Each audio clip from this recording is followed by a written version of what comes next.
Chapter 5. They left the Land Rover parked in the small turning area outside Marianne Leonard's cottage. "I still don't see why we couldn't drive up from the bog," Corby said, "or up the old mining track from Snail Beach." Fraser tried not to sigh as she tucked a couple of scene suits into her rucksack. For a rural crime officer, Corby seemed a bit too predisposed to sit in a comfortable office with a tea and a Kit Kat. She was young, Fraser supposed, and maybe that was it. What was it that people like to say about Gen Z? They didn't know what hard work was and were too focused on their own needs. Fraser was sure that was as full of holes as any other sweeping generalisation, but she couldn't help feeling that 20 years ago, when she'd joined the force, Corby would have been the kind of WPC, as they were still called then, who spent most of her time drinking tea with families who'd just been given life-changing news. The plus side of Corby's youth, however, was that her generation was much more likely to be tolerant of sex and gender issues than Fraser's own. 6 years ago, when she had come out, the Assistant Commissioner had done his best to be unfazed. It was not, he said, that her gender status made her any less effective as a police officer. She was still, of course, an able detective with an exemplary record. However, it was all about the team. "If your teammates don't feel comfortable with you, then trust is gone. And there can be no team without trust, isn't that right, Fraser? You have to have each other's backs." "Yes, sir, of course, sir." What else was there to say? 4 weeks after taking charge of West Mercia's rural crime unit, trust was still being established, but so far the signs were good. There had been no open hostility, and her officers seemed more interested in getting on with their work and reducing their caseload than speculating about her origins. Not that she didn't have to psych herself up every time she went into the ladies' toilet. It was hard not to let the hate bile of social media seep beneath the surface. "If you get tired, I'll give you a piggyback, Corby," she said. "Besides, looking at the location, it's going to be tough to get any units right up to the spot. We'll get there much more quickly on foot, and we can at least secure it as seen before the cavalry arrives. The Devil's Pool, eh?" she added. "He seems to have his fingers in a lot of pies around here, that old devil." "The pool's part of the legend, only I don't know it properly.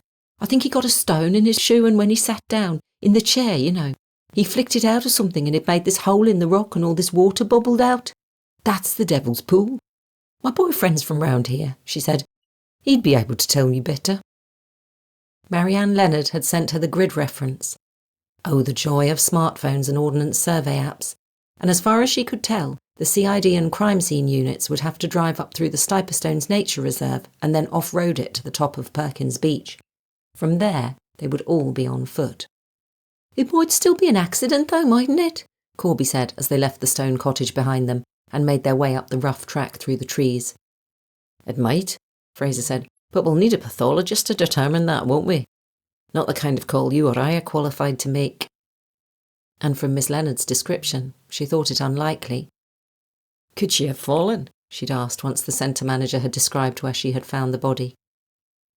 "She could. I mean, it's steep, but..." The but had been enough.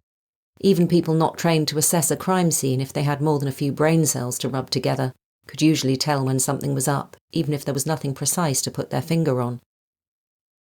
By the time they were scrambling down to the rushing stream that bisected the valley, Corby was huffing and puffing, despite Fraser's attempts to regulate her pace. She'd had a phase of fell running in her 20s, and now the instinct was to run, to plough up, over and across, and reach the little pool in its hanging valley as quickly as possible. But, like it or not, Corby was part of her team, and leaving her behind wouldn't help cement team dynamics. A flash of colour on the far slope caught her eye. Marianne Leonard, in grey trousers and a dark pink fleece, raised a hand, in what was possibly less a welcome than relief that she was no longer alone with a dead body. Then again, perhaps not. That shutter behind the blue eyes, the gossip down at the farm, all suggested that alone was how she preferred to be. Her dogs were with her, both on leads, the larger one emitting low and threatening growls as Fraser and Corby scrambled up the steep bank. "It's okay," she said, as one of the dogs barked deep and loud. "She's a rescue, and she seems to sense when things are tense. She'll settle down if you just ignore her. or say hello if you're okay with that." The dog was some sort of German shepherd cross, lots of fur and a long, lithe body. Fraser let Corby fall behind and pushed herself up the slope, feeling the pull in her thighs. She held out her hand to the dog, let it sniff her, while the smaller one, some sort of rough-coated terrier, butted her leg so as not to be left out. By the time Corby reached them, the larger dog was docile, its tail relaxed and moving a little from side to side. Not a wag exactly, but getting there. Corby, to Fraser's surprise, petted both the dogs, roughing the big one's coat around her collar and talking the nonsense only people who like dogs talk. It added an interesting dimension to her character. "It was her found the shoe," Marianne Leonard said, indicating a blue walking trainer that lay in the grass. "Down in the hollow. That's what made me look." The centre manager's face was white and drawn, the faint lines around her eyes and mouth deeper than they'd been the day before. She had bitten her lip while she was waiting, and a spot of red showed where a tooth had broken the skin. "How are you doing?" Fraser asked. "You okay?" "I'm fine." The woman even managed a brief smile. "I'd better show you where she is." She led them over the brow of the ridge to where the hillside fell steeply away again. Between its young trees, outcrops of rock and loose boulders crouched amidst long, wet grass and tufted rushes. The little valley had a fen-like feel, and Fraser wondered how much sun it saw. The birches would filter every ray of light. On sunless days it must be dark and forbidding. At its deepest point was a pool, still and green around the body that floated prone at its centre. "Where was the shoe?" she asked. "I'm not sure exactly. Sorry.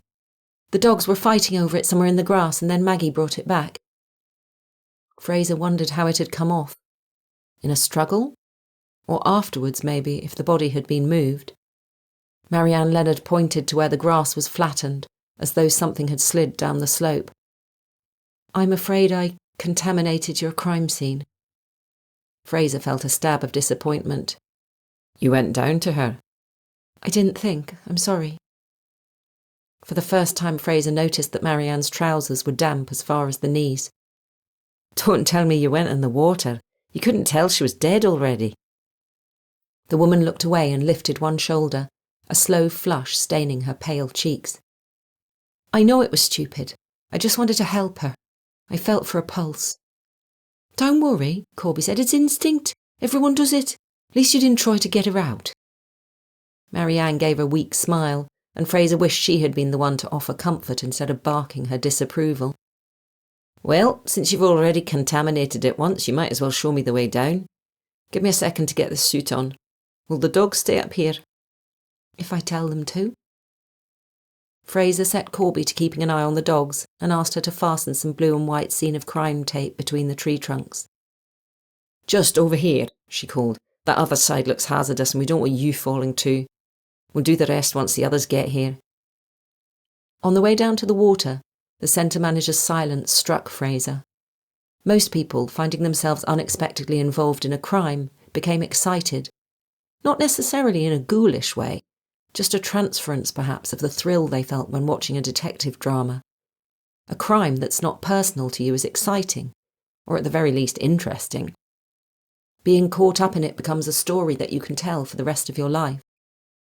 Marianne Leonard seemed impervious to such influences.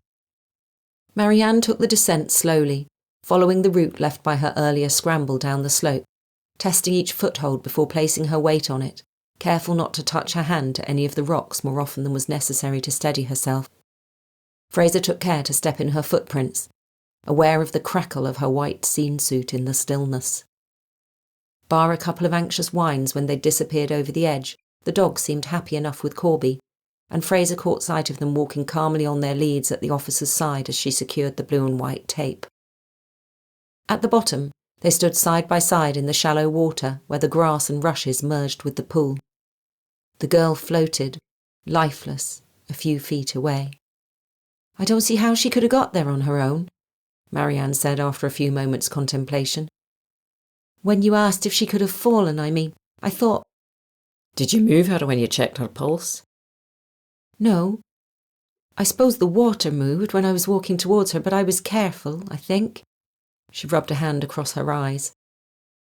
I felt like I was walking in slow motion, almost like I expected her to pop up suddenly, or flip over and laugh at me, like some bad horror movie. Fraser nodded. There had been no need for the woman to check the girl's pulse. A russet stain infused the damp, dark hair, dried rivulets like purplish henna patterns on the scalp.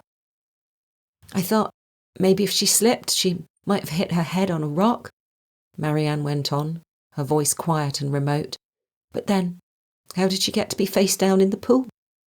I kept imagining how it might have happened. She shuddered. She'd had a long wait, Fraser realised, alone at the top of the valley, waiting for them to arrive. It would have been even longer if they hadn't been in Stiperstone's village following up a possible sighting of the vanished boyfriend.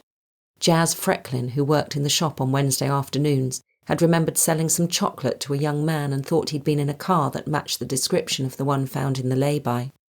He had seen nothing of the girl and couldn't describe the lad in great detail.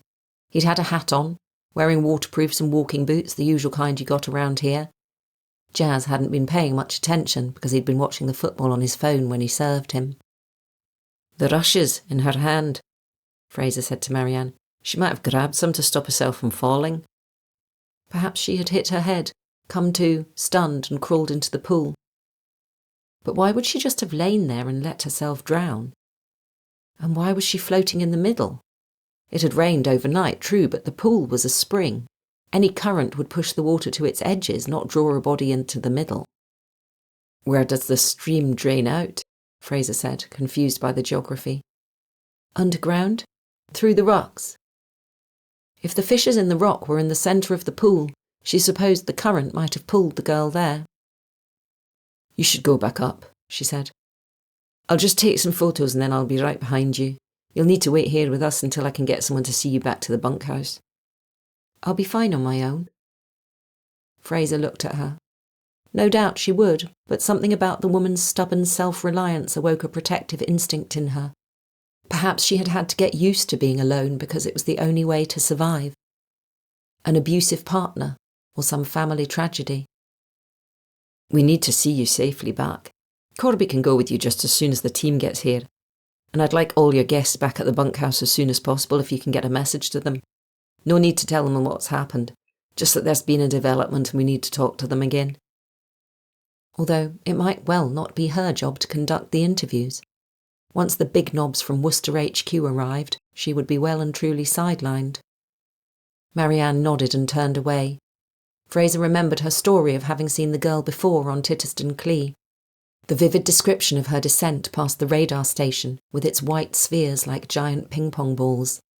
Desperate was how she'd looked, she'd said. And then Marianne had been the one to find the girl's body. It was a coincidence, perhaps, but possibly significant too. "Will you be up to answering a few questions while we wait for the rest of the team to arrive?" The centre manager stopped and looked down, her foot resting on a rock. "Of course. Why wouldn't I be?" Fraser smiled. The tone was defensive. "You've had a shock. No one expects to find a dead body." Marianne turned away and began to climb. It might have been imagination, but Fraser was sure she heard the woman mutter under her breath, "I've seen worse."